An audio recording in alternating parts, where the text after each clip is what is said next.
I don't feel alone. You just settled in and it already feels like home. You're listening to the Feels Like Home podcast with Mike Throne and Marty Ford. Powered by Horizon. This is big. This is gig.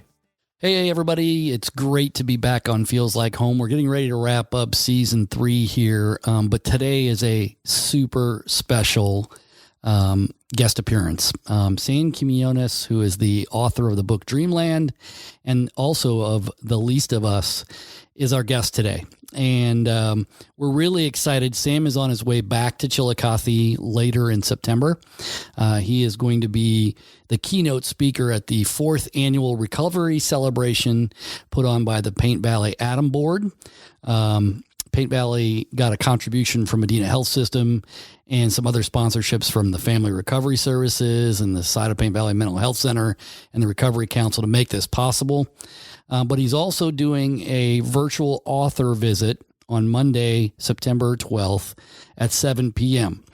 And so we were afforded the opportunity to have Sam on today to not only talk about Dreamland and Least of Us and how that both books have evolved and what he's seen since then, but then also to talk about the events and how he thinks we should re-energize the recovery movement in not only in Southern Ohio, but across the country. And we get into some other things too about where you get your news and things like that. So there's a lot of fun stuff in here. I hope you enjoy it. And by all means, you can check out the Paint Valley Atom Board and find out how to get some tickets to that September 22nd event, and then also be a part of that Monday, the 12th event as well. So this is our conversation with Sam Quinones. Thanks, everybody, for joining us. We're really excited today because we have an author that has a very distinct connection to Chillicothe and to this region. Sam Quinones is the author of the book Dreamland, True Tale of America's Opiate Epidemic, which was released in 2015. And then his most recent book is called The Least of Us, True Tales of America and Hope in the Time of Fentanyl and Meth. And he's a very powerful storyteller. He's a very ardent journalist. He's a guy that researches what he does very, very well. And of course, he's no stranger to Chillicothe. So Sam, welcome to the Feels Like Home podcast, and thanks for joining us. It's great to be with you guys. Thanks very much for having me. So we are going to get to the reason why we're talking to Sam here in just a little bit. He will be the keynote speaker at the 4th annual recovery celebration for the Paint Valley Alcohol, Drug Addiction, and Mental Health Services Board. Of course, you know, Sam has been to our fair city a couple of times. In fact, when I was at the Gazette in 2016, he came here to kind of meet some folks here, and then also go through his book Dreamland and really just have a conversation with the community. And Sam, do you have specific recollections of Chillicothe, not only from the book but from your visits here? Oh, sure. Oh, yeah. You know, last time when I came, it was in the spring of 2016. It happened to be my daughter's break from school. And so we're living in California at the time. We're now living for a bit in Nashville. But I had been getting a lot of these invitations to come speak, and I thought my wife and daughter are very important in the writing of Dreamland. I wrote the book, and any errors are mine. But the support that I got from my wife and daughter I thought was very important and essential, crucial. Could not have done it without them. And I also wanted them to see what effect the book was beginning to have in the rest of the country. And so it just so happened that the visit to Chillicothe and a day or two before that, a visit I was speaking in Louisville to a conference of federal judges. And I thought this would be a great time for my daughter to see this, my wife to see the effect that we're having as a family through this book. And so we all came out together, and we went to the Louisville Judges Conference, which is a very fun thing, and just spent like a couple of days in Louisville. Then we drove up to Chillicothe, and we stayed in, I cannot remember the name of the building, but it's downtown, looks like a castle. Yeah, it's the Carlisle building. There, okay. I can't remember the name at all. And we just met some just magnificent people. My wife and daughter still talk about that visit. I remember speaking to various groups from beginning in the morning. I think it was like the Rotary Chamber meeting of a bunch of people, and then there was maybe some school groups, law enforcement. Anyway, and then at night there was that beautiful theater. I think it was that you all have. Yeah, that I think is really something to be proud of. A beautiful place, and it was for us as a family. It was that day was an opportunity, as I hoped it would be, was an opportunity for us all to see that this book that we had all. I wrote it, but and again, the errors are mine. But as a family, I wanted us all to see that just this impact and that it was having, and we were we just drove away there. Then a day or so later, just on cloud nine. It was really amazing time. And we had, and it was also, my wife and daughter had never heard of Chillicothe, Ohio. I had been there several times, passing through, meeting people when I was writing the book and that kind of thing.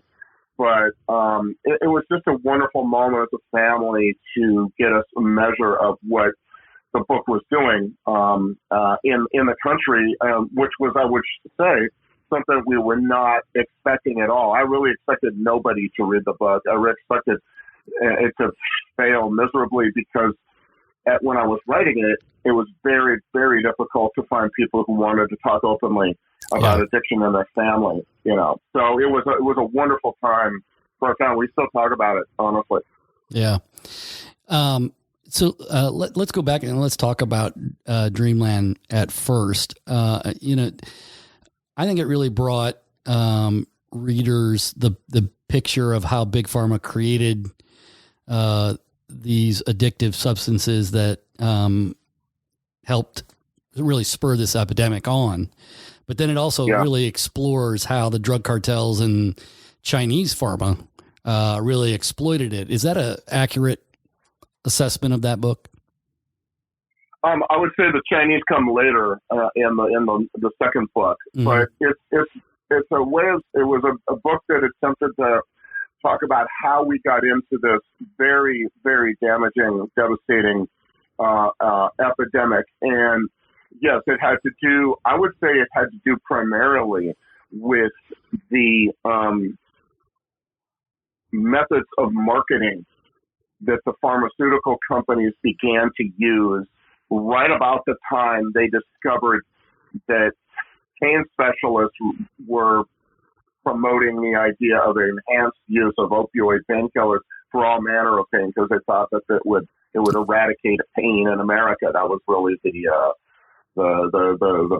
hope, the fervent plea.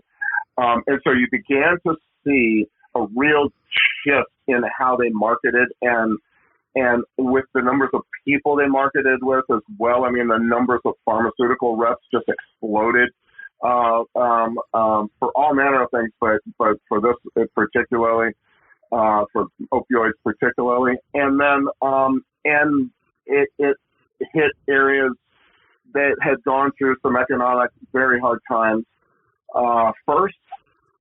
But, and Southern Ohio being one, West Virginia, Kentucky, Eastern Kentucky, Eastern Tennessee, some other areas, Maine, New Mexico, other places like that, where I think pharmaceutical companies had data that showed that doctors were already prescribing a lot of pills, in part because the communities were turning to doctors for physical pain, but also economic pain, right.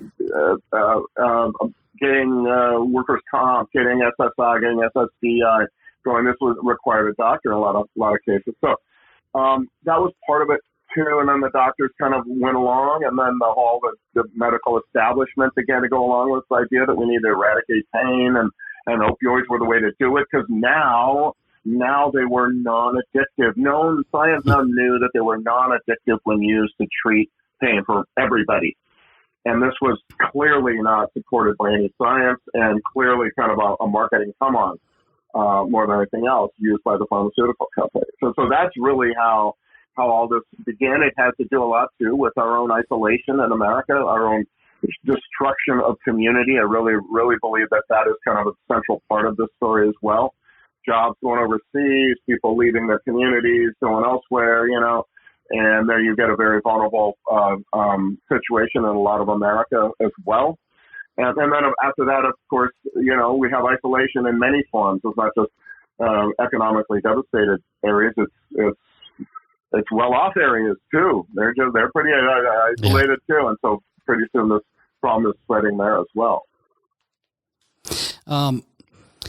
You've lamented the country and the way it's become isolated quite a bit, I think, through your book. And do you think, as you look back on it now, I mean, you started writing this book in 2015, 2014, and then it came out in 2015. And do you feel like what we've seen as a progression is it getting worse? I feel like there's parts and pockets of our communities that have gotten better, but it feels generally worse. I would say it has gotten better and worse at the same time. Mm-hmm.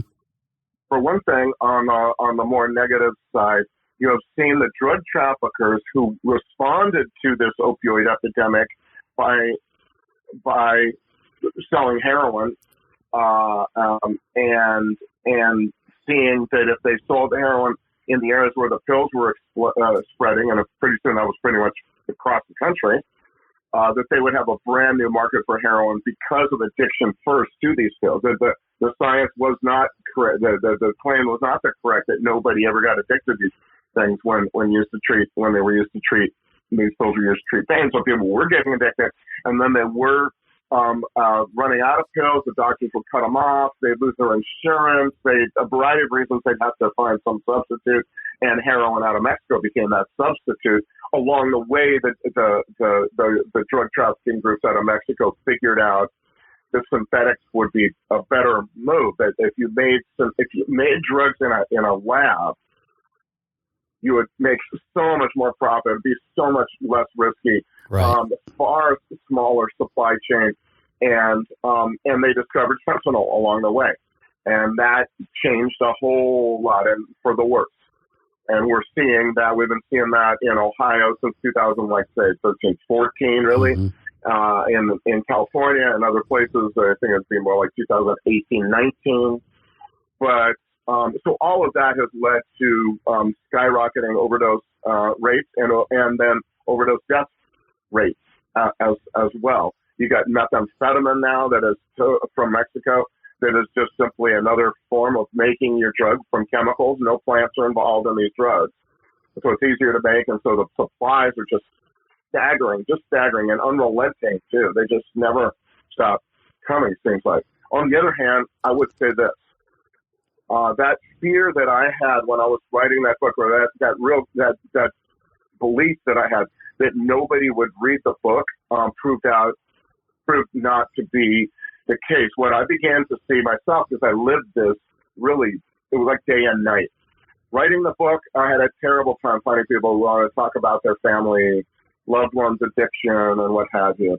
But after the book came out, it is if the book helped galvanize people or encourage people to step out of those shadows they've been living in for so long, and more people began to do this. And I began to see this in both the numbers of invitations that I got to come speak, small towns like Chillicothe, but professional conferences of doctors, nurses, addiction counselors, judges, narcotics agents, et cetera, et cetera. It just became astounding, because we, in my family, we operated under the belief that I would be on to writing another book within 6 months, right? Yeah. And what you began to see was this very effervescent, robust moving into the light of all these people who had for years been so ashamed and believing they were all alone in 10-mile radius. There's nobody but me suffering from this problem. Turns out, oh, no, actually, on the block, there's 3 or 4 families. In our church, there's half a dozen families, whatever. And people began to see that. And that was, I lived this and I couldn't believe it. It was always astounding to me how deeply the awareness began to grow. And it was really an unorganized, just moving out of the shadows of all these families. That began to awaken media awareness. That began to awaken political awareness. When I submitted my manuscript for Dreamland in 2014, there were 3 lawsuits against drug companies, 3. And they were all on hold, too, by the way. And within a few years, 2-3 years, it was 2,600. I think the number of plaintiffs now is close to 3,000. I just could not imagine. You just saw a sentence really from a trial against 3 pharmacy chains, Walgreens, Walmart, and CVS, for $650 million. I mean, you're talking about billions of dollars that will be dislodged from pharma companies of one form or another because of this. And I believe that has to do with this awareness that began to grow and expand, and it really was coast to coast. But it was really one of the great grassroots political movements of our time, except for there was no president, there was no spokesman, it was not organized. It was just this coming into the light, and all kinds of things have changed since then, and I think that's a very positive thing. Widespread use of naloxone to revive people from overdoses, needle exchanges, I think, have grown too. I think that's actually an important thing, although a little controversial. A variety of things have changed. More budget, more policy changes.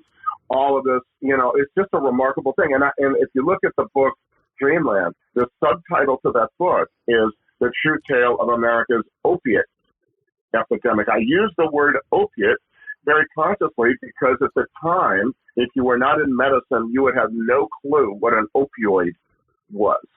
But now, if you think about it, you see this in headlines constantly all over the place and used frequently on TV and whatnot. It's just a radical change in, I would say it began to happen almost immediately upon the book coming out. But certainly by the time the paperback came out a year later, and within 6 months of that, dang, man, it just seemed stunning to me. And I still can't get over it. My family still can't get over it. We walk around talking about this, like it just transformed every expectation we ever had about what the book would do. And that's precisely why I said earlier, I wanted my wife and daughter to come to Chillicothe on my daughter's school break, because I wanted them to get a taste of that. Yeah. That I was getting on the road constantly. Yeah. Yeah. Do you think the general public also, I know that you talked about a lot of the folks that have suffered through addiction and lost loved ones too. Do you think the general public still is on that same track too, where they're more accepting of the things that have happened with opiates? I would say to some degree, and it takes a long time. If you don't have somebody in your family or in your extended family or at your work or your church, it's gonna take some time. Some people, change more gradually on this stuff. But I do believe that the awareness is far greater now than it was when Dreamland came out by night and day. Like I say, night and day, I would say, really remarkable. We still have farther to go as a country. I would say probably we do. But these things change. And what the reason, and I may be biased in saying that because I'm a reporter, a storyteller, but I do believe that the more stories you hear, the more you come to entertain changing your opinion. Whether or not how much you change them depends. But the more stories we hear as human beings, stories help us change our minds. Yeah. They expose us to new ideas or new people or new experiences that we didn't have before. And the stories could come in a million different ways. It could come in journalism or on the TV or whatever. or it could come from somebody you know next door, that kind of thing. It's just, I think more and more people have heard these stories now and have come to understand a more of a nuanced understanding of addiction than they probably had before. Yeah. When you turned in the manuscript for Dreamland, were you already hearing about fentanyl, or did that come much later?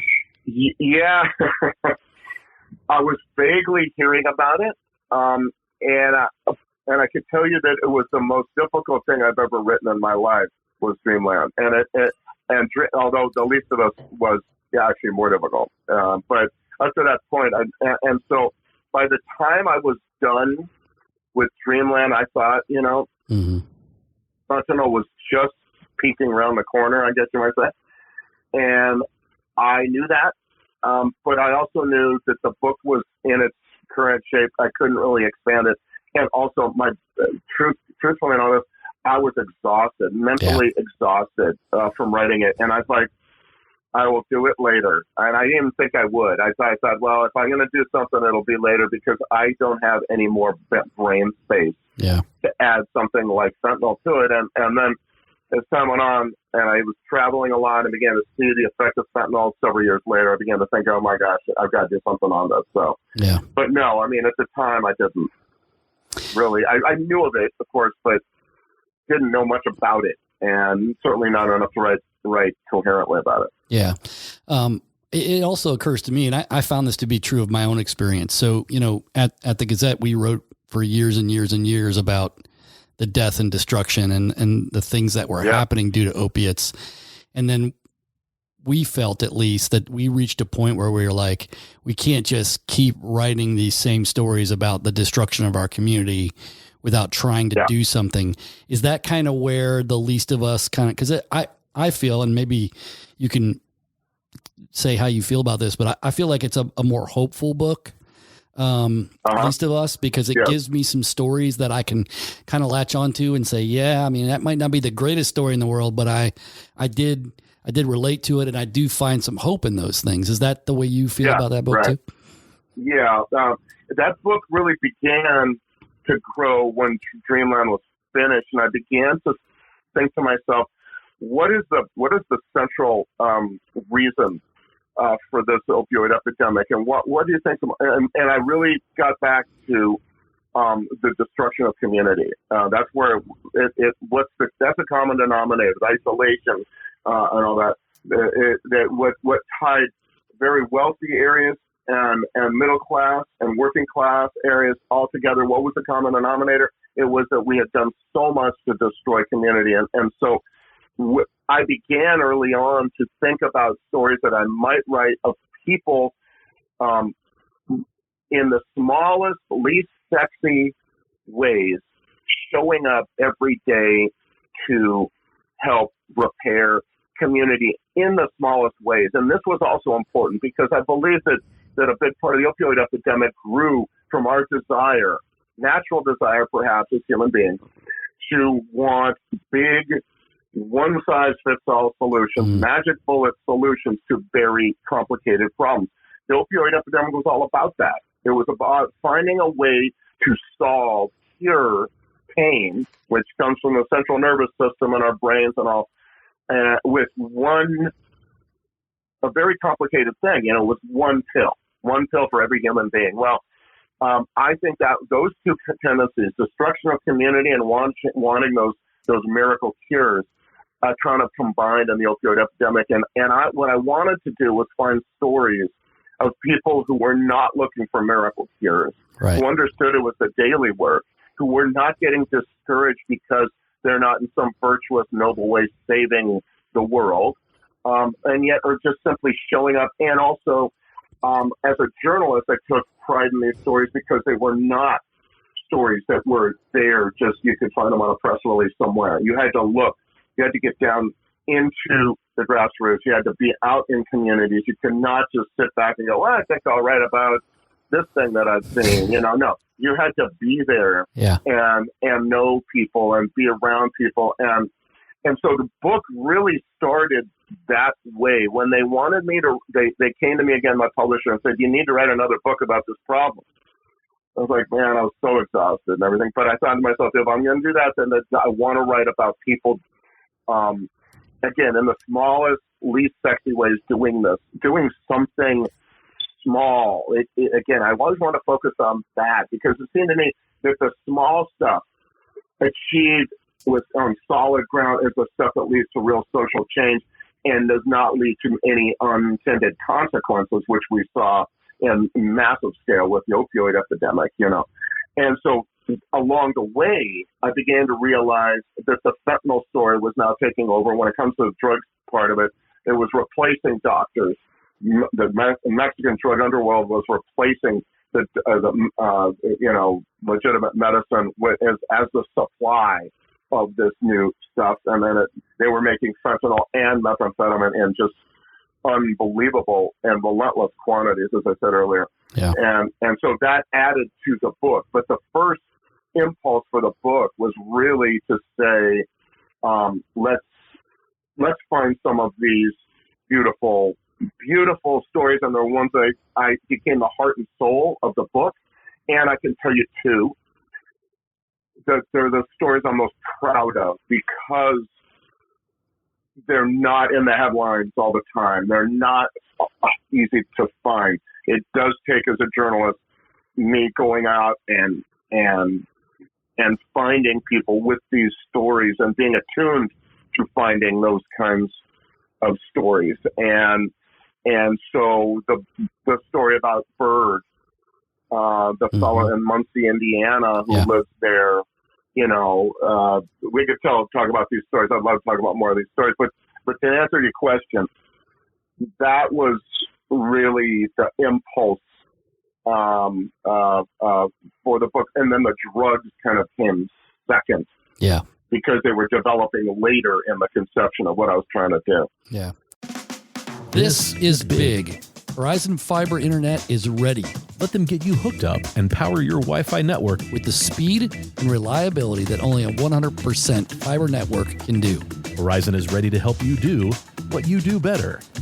With real people, real rates, and a real service. Connect with them today, and the first month is free. Plus no contracts and no data caps. Call 740-772-8331 or visit horizonconnects.com/Chillicothe to sign up today. I want to ask you a quick question about, so we've talked a lot about this isolation. Obviously COVID forced a lot of isolation on people. And so what we've seen, at least in our community and across Ohio, is that drug overdose deaths have gotten worse. We actually hit a high in Ross County last year that even surpassed when we started really waking up to this epidemic. Is that what you're seeing across the nation? And is that something that you think now that we're emerging from the COVID pandemic might get better, or is the fentanyl thing sort of counterbalancing that? It's hard to say. I would say that it COVID recreated some of the conditions under which the epidemic got started. And if you think about it, we're all alone. It was a very difficult time, a lot of stress.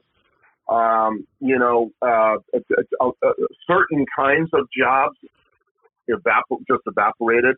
And these would be jobs, I would think, that a lot of times people who are just starting out in recovery from addiction would have. Restaurant jobs and public retail jobs, movie theaters, whatever it happened to be. So it's as if COVID recreated a lot of those conditions, it always seemed to me. And people did not have people who were addicted to these drugs did not have the same kind of social support that they would have, what they had before that. A lot of budget had to be diverted towards controlling the pandemic. And I think rightfully so. It's a worldwide pandemic after all. But nevertheless, it became kind of like this thing that almost recreated the conditions of the opioid epidemic. And then you began to see it all happened by great, I believe, absolute coincidence, but it's like tragic coincidence. At the very time when the drug trafficking world out of Mexico had achieved the unprecedented, never happened before, and that is they had covered our country essentially with not one but two drugs, and these were the two, frankly, most dangerous drugs we've ever seen on our streets. Certainly in the quantities that we've seen them, they become the most dangerous without a doubt. And it'll be fentanyl and the methamphetamine that they're making down there in Mexico now. And these drugs were now coast to coast. So when someone was addicted to these drugs, went into recovery, and then relapsed and began using again, it was these drugs they were using. You know, and the mess that's coming out of Mexico is just extraordinarily mind-mangling. It's a terrible, terrible thing. And the fentanyl, of course, is deadly as it can get, along with the analogs that were coming, the other kinds of fentanyl cousins, you might say, that were coming. And so all of that added up to a lot of very potent, a very, very tragic kind of situation on the streets, and people died in record numbers. And I would say, too, people are overdosing in record numbers, too. And they would be revived, but going into overdose is not a good thing. You're not the same. You might get revived, but you're going to have some serious problems mentally if you keep doing that, and people kept doing that. And so I would say what will happen, I venture a guess, because I hate to predict the future on a lot of these things. It's always very not a good idea for journalists to get into that, even though I think on TV people seem to do it a lot. I don't. I try not to. But the thing is that I'm not sure. My best guess is I would say I'm not sure. I would say, though, that fentanyl continues to provide just an extraordinarily deadly and dangerous threat that has not gone away. And it continues to be at the local level, I think primarily mixed into other drugs that people now are shying away from. So on one hand, it's still there, but there's more attention to it, and it may be that in the long run it has the effect of actually diminishing the use of drugs in America. That may be a foolish hope of mine. Yeah. But there is no such thing anymore as the risk-free recreational drug use. Yeah. The era of risk-free recreational drug use is over in America. Fentanyl killed it. You know, and you see this a lot, people dying from a line of cocaine that they thought, well, okay, a party or whatever, and boom, it's actually got fentanyl of one form or another in it, and they die. Mm-hmm. These headlines, it's also like it's a little bit like all those scare tactic films of the 1930s about drugs, all these like myths that really truly were myths back then about how it drives you demonic and deranged and kills you with one hit. All of that's come true. That's not myth anymore. All of that's true of the drugs that are out on the street now. So my feeling is that there's no way you can exaggerate the dangers of these drugs anymore. And the headlines, and what's more, the personal experiences of a lot of people are showing it. They know this. People know this. I saw a big graffiti a piece of graffiti in the LA wall a few months ago. A huge thing, took up the whole wall. Fentanyl is killing all my friends. Wow. That was the big, and people know this. It's not propagated by the government. People know this in their bones. And so it's possible that as we become more aware of this and the COVID threat seems to be receding, that maybe we will come to an understanding of the true threat that drugs of abuse pose to us as human beings and to our community, and that this will allow maybe some breathing space. That is what I'm hoping. We'll see what happens.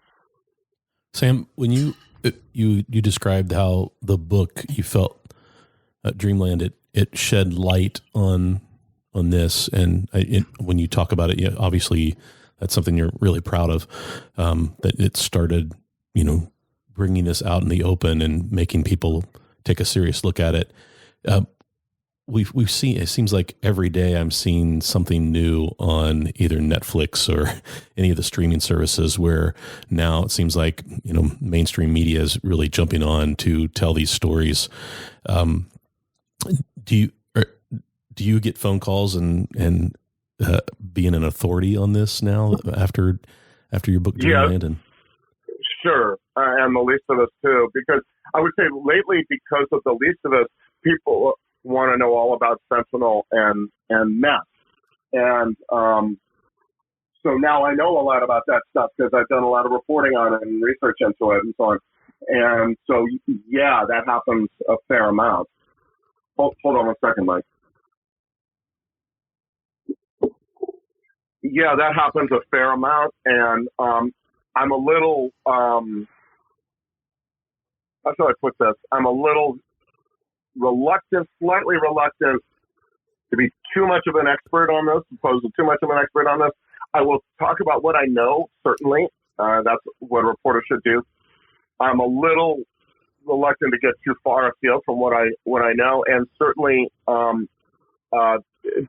want to come off as kind of a talking head on TV who has an opinion on almost anything. Is willing to shoot his mouth out about any topic you want to talk about. No, I keep my stuff to very, like, whatever I've written about, if it's about Mexico, Mexican immigration, Mexican drug trafficking, the epidemic, all that kind of stuff is fair game. I try to not talk about anything else. I have opinions on a lot of things, like any American. That's just not for me to talk about on TV, as if I'm an expert on it.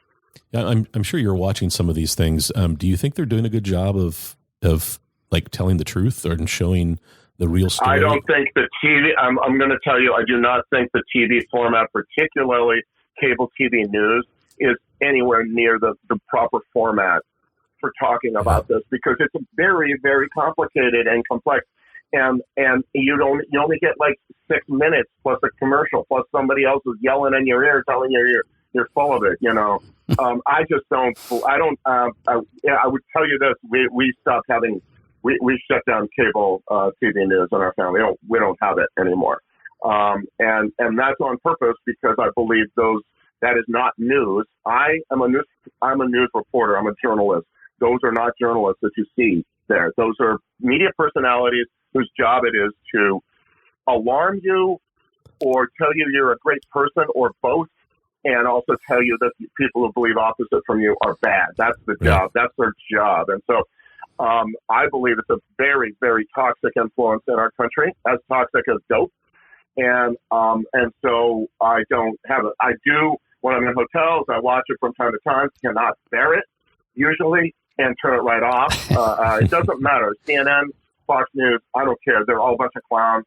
They're all a bunch of propagandists, and they're all there to not educate and inform, but to alarm. And the more you watch it, the more alarmed you will be, the less educated you will be. And so I don't watch that stuff, just so you know. I get my news elsewhere. I tend to try to read my news, because it's where the more thoughtful and of all kinds of perspectives. I don't really care. I'm a journalist. I don't really care about confining my exposure to views to just one or two. And so, but I would say that it's just, you need a lot of time to discuss this stuff. Really, you do. Right. And if you don't get it, if the format impedes that from happening, you get very superficial headlines. And I've done these a few times, and it always feels rushed and stressed, and you're missing. And you're thinking, am I saying everything I need to? And of course, that means you're probably not. And right. All of that. So I don't pay attention. I don't follow. I believe it's a very healthy thing to shut that crap off. Literally, I mean, we don't watch it. I don't have it. We just don't have cable TV at all in our house. And believe me, it is a calming influence. You can get your news many, many places now. You don't have to have these people yelling at you and telling you in very predictable ways exactly the way the world is. And if you want to think that the world is exactly as you think it is, then by all means, watch propaganda. Yeah. That's what they're going to tell you. That's what those clowns are going to tell you. I prefer to try to understand the world the way it more likely is in all its complexity and all the ways it may go against things that I've thought long and hard about. Fine, that's good. I think that's very important. And now you have podcasts. Podcasts are a magnificent vehicle for hearing different perspectives like that. I listen to lots of podcasts, stuff like that. I tend not to pay any attention to TV news, and particularly not to those cable TV networks that I mentioned. Yeah, very good. I kind of expected that to be your answer. In even like some of the I don't know if they really call them documentaries. Like one of them is Dope Sick on Netflix, and it's really for entertainment, but it does really try to tell some of the story. That's not a documentary. That's a based on a book that was a book of journalism, but now it's become kind of I'd maybe call them a docuseries. I don't know, whatever. I don't have cable, so I don't watch that. But and I don't have Hulu either. So I didn't end up watching it. But I mean, that's based on a book of journalism. It's a little bit different. What I was more referring to is the nightly babble that you get on Fox and CNN. Yeah, like you said, they're trying to tell the story in just a few minutes or seconds, really, and they also have a motive of keeping you watching, right? Very much like Twitter and Facebook and all that stuff. They want to keep you engaged, and so the way they do it is they tell you that you're right, those people over there are bad. That's basically the message, and it's relentless and constant, and it feels good to be. It's a narcotic to be told you are right, they're bad, you're right, they're bad. That's a narcotic, a little bit like heroin, if you ask me. Sure is. Yeah, it's visual and audible clickbait is what that stuff is. Oh, without a doubt. Yeah. Sam, the reason why you'll be coming back to Ross County is to take part in the 4th annual recovery celebration for the Paint Valley Adams Services Board. I think Penny Daner has said that she's hoping that we can re-energize the recovery movement in Southern Ohio. What are some ways that you think that can be done and best achieved? Well, that is precisely the reason she and I spoke at length about this, and we both kind of were on the same plane talking about this, because I do believe that now is time for communities around the country to begin to refocus on this topic, on this issue, which has gotten worse, but also there's a lot of good stuff having happened over the last several years that I think can be re-energized and so on. So yes, that is the idea. My perspective in coming there is simply to tell the good and the bad about where we are, but also, as she and I spoke about this, is to bring people together who may have not seen each other for a while. There's no great. It seems to me that there's no great mystery in how to repair community. It's just not easy. It's simple. It's just not easy. And the simple part is you bring people together. You bring people out of their houses. You get them into various places. You get them talking with each other again, seeing each other again, working in ways that maybe they used to and now haven't for a couple of years. You know what I mean? Yeah. That kind of thing is to me what I think that's key. I think that's really the key to it all. But I also think that that's what I can help happen, not achieve, just help push along. Right? There's no one person, one thing that's going to do this. It's all about just coming out of our houses, doing things in public again. We got so used to not, and I'm breaking down that fear of being around other people, or just habit of not being around other people. It gets into a habit, and being around other people can be messy and not maybe always pleasant, but it's essential. It's really how we survived as a species. That is the key thing. That is really what we got away from as a country. We began to believe we didn't need community connections as a country.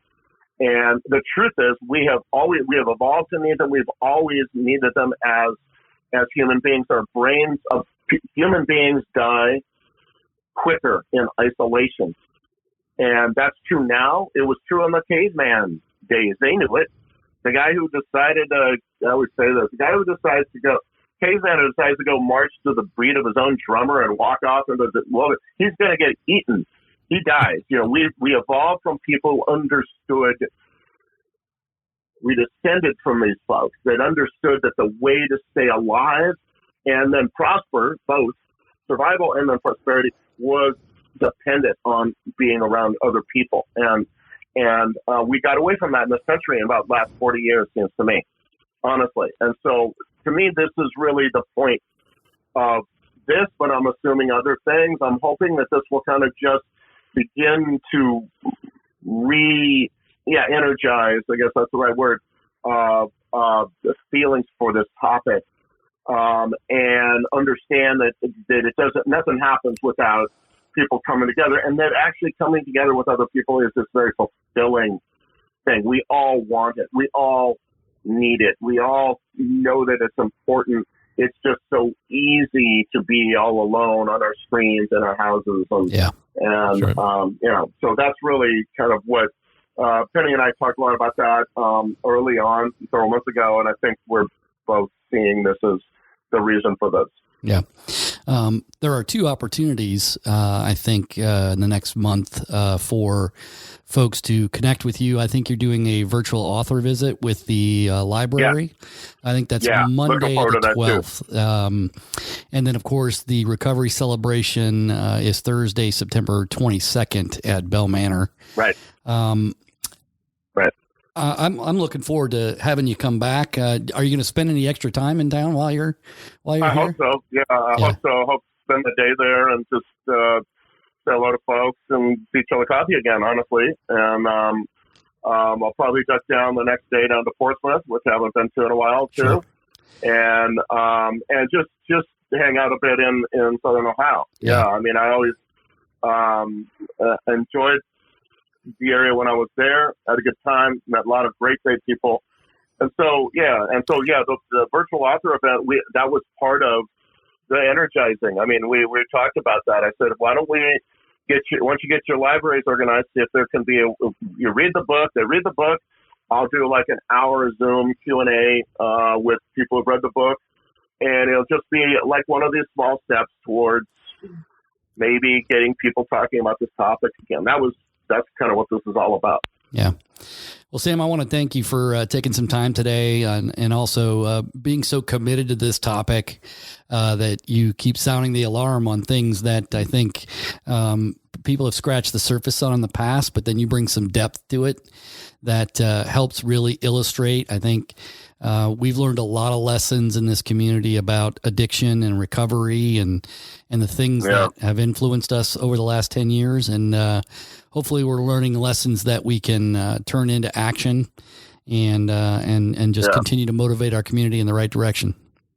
Well, thank you, Mike. And I really hope to keep up this great work with the podcast. I mean, these are the kinds of things that unite, and it's people that bring people together. These kinds of things, listening to a community-based podcast is, I think, has to be one of the great ways nowadays of using technology to do that. So keep it up, and I'll see you in Chillicothe when I get there. Sounds great. Thanks a lot for being here again today. Yeah, thanks, Sam. My pleasure. Looking forward to getting out there. Thank you. You're listening to the Feels Like Home podcast with Mike Throne and Marty Ford. Powered by Horizon. This is big. This is gig. It feels a little strange, but I don't feel alone. We just settled in and it all